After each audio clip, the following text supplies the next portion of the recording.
నరేంద్ర మోడీ గారు నిన్న భారత ప్రధాని గారు నిన్న రాత్రి 8 గంటలకు ప్రెస్ మీట్ కాదు కానీ ఒక వీడియో విడుదల చేసిండు.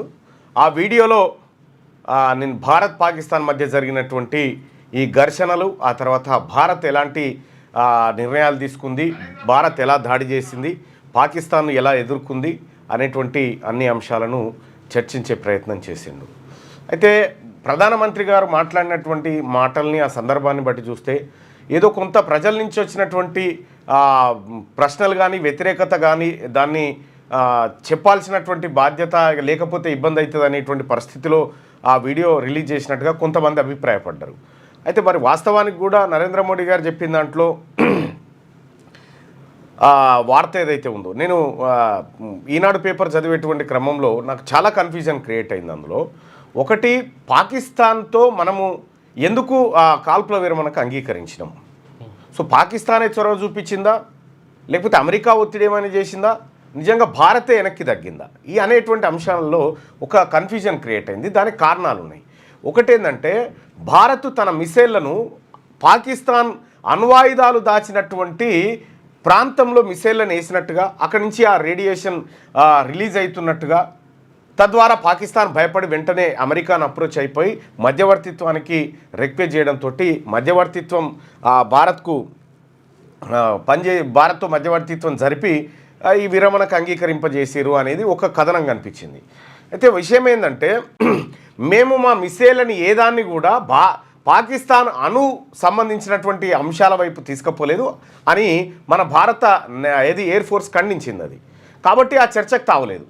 ఇక పాకిస్తాన్లో అణుబాంబులు దాచినటువంటి చోట మన మిసైల్ పడడంతో రేడియేషన్ రిలీజ్ అవుతుంది అనేటువంటి మాట చెప్పి ఇది కూడా అబద్ధమని ఇరు దేశాలు కూడా ఖండించినాయి. సో కాబట్టి ఆ చర్చకు తావులేదు. అంటే మనం అణుబాంబులను డిస్టర్బ్ చేసినాము అనేటువంటి చర్చకైతే అక్కడ తావులేదు. రెండో అంశం ఏంటంటే, భారత్ను అమెరికా మధ్యవర్తిత్వానికి భారత్ ఎందుకు తలొగ్గింది అనుకున్నప్పుడు ట్రంప్ కూడా ప్రకటన చేసిండు. ఏమని? నా మధ్యవర్తిత్వం వల్లనే ఈ సంధి కుదిరింది, లేకపోతే చాలా విస్ఫోటనం జరిగేదనేటువంటి మాట ఆయన చెప్పిండు. సో ట్రంప్కు సంబంధించి వాణిజ్యపరమైనటువంటి ఆంక్షలు విధిస్తామనేటువంటి హెచ్చరిక భారత్కు ట్రంప్ చేయడంతో భారత్ దిగొచ్చిందనేటువంటి ఇంకో కథనాన్ని కూడా అదే పేపర్లలో చదవడం జరిగింది. సో ఏది నిజం? నిన్న ప్రధానమంత్రి గారు మాట్లాడినటువంటి మాట తర్వాత మనం పేపర్లో ఒక మాట చూస్తే, ఈనాడు పేపర్లో చూసినటువంటి హెడ్లైన్, కాళ్ళ బేరానికి వచ్చింది అని చెప్పి మనం హెడ్లైన్ చూస్తా ఉన్నాం. కాళ్ళ బేరానికి వచ్చిన తర్వాత మళ్ళీ కాల్పులు ఎందుకు జరిపింది? మళ్ళా కాళ్ళ బేరానికే వచ్చింది, కానీ ప్రధానమంత్రి మోడీ గారు మాట్లాడిన తర్వాత మళ్ళీ బాంబులు పడ్డాయి అని చెప్పి కాళ్ళ బేరానికి వచ్చినప్పుడు మళ్ళీ కాల్పులకు ఎందుకు దిగిండు? వాడే ఊకోవాలి, ఇంకా వద్దురా అని చెప్పి వద్దని దండం పెట్టాలి, వాడే దండం పెట్టి ఊకోవాలి. కానీ ఆ పరిస్థితి కనిపించలేదు. సో ఇదే ఈనాడు దినపత్రికలో మనం రెండు పక్కన చూడొచ్చు. ఇగో, జమ్మూ కాశ్మీర్లోని సాంబా జిల్లాలో సోమవారం రాత్రి కనిపించిన పాకిస్తాన్ డ్రోన్లు అంటూ ఒక వార్త ఉంది. ఇక్కడ కాళ్ళబేరానికి వచ్చిందని ప్రధానమంత్రి గారు చెప్తా ఉన్నారు. అక్కడ పోయేసరికి కాళ్ళబేరం కాదు, ఇది కాల్పులు అని చెప్పి మళ్ళీ కాల్పులు చేశారు. నిజంగా వాళ్ళు కాళ్ళబేరానికి వచ్చిరా రాలేదా అనేది పక్కన పెడితే, సో దేశ ప్రజలకు ప్రధానమంత్రి మోడీ గారు చెప్పాలనుకున్న అంశంలో కొంత ఏదో కన్ఫ్యూజన్ క్రియేట్ అయినట్టుగా మాత్రం నిన్నటి దాన్ని పట్టి అర్థమవుతా ఉంది. ఇప్పుడు మేమిద్దరిట్లలో ఎవరినో సుదర్శన్ తప్పు చేసిండు అనుకో, నన్ను కాల్చి చంపితే ప్రజలకేం సంబంధం? కాబట్టి నీ పహల్గామ్ దాడిలో పాల్గొన్నటువంటి వాళ్ళని ఇప్పటి వరకు పట్టుకోలేదు, వాళ్ళు దొరకలేదు, వాళ్ళ టాపికే లేదు. మరి ఉగ్ర శిబిరాలను మనం విధ్వంసం చేసినాం, మంచిదే చేసినాం, చేయాల్సిందే కూడా. కానీ వీళ్ళేరి ఈ అంశం చర్చకు రాలే. పాక్ ఆక్రమిత కాశ్మీర్కు సంబంధించినటువంటి అంశంలో పాకిస్తాన్తో చర్చలు ఉంటే ఆ అంశం పైనే ఉంటాయి అనేటువంటి మాట చెప్పారు. ఆ అంశం చేజారి మంచిగా పాక్ ఆక్రమిత కాశ్మీర్ మనం చేజిక్కించుకునేటువంటి అవకాశాన్ని మనమే చేజార్చుకున్నామని చెప్పి మన retired officers, army officers, air force, navy అధికారులు చెప్తున్నటువంటి మాట. సో మనం ఈ అన్ని ఆపర్చునిటీలని వదులుకొని అసలు ఈ ఆపరేషన్ సింధూర్ ద్వారా మనం ఇండియా ఏం సాధించింది, నిజంగా 27 మందిని చంపినటువంటి ముష్కర్లను పట్టుకొని నడి రోడ్డు మీద ప్రజలు చూస్తుండగా కాల్చినామంటే అట్లాంటిది వాళ్ళు ఎక్కడున్నారో తెలియదు. ఇట్లా అనేకమైనటువంటి సందేహాలు తెర మీదకి వచ్చినాయి. ఓవైపు భారత్ ఏమో మనం ఈ యుద్ధం గెలిచినాం, తుదముట్టిచ్చినాం అని చెప్తా ఉంటే, పాకిస్తాన్ దినపత్రిక చూడు ఏం రాసుకొచ్చిందో.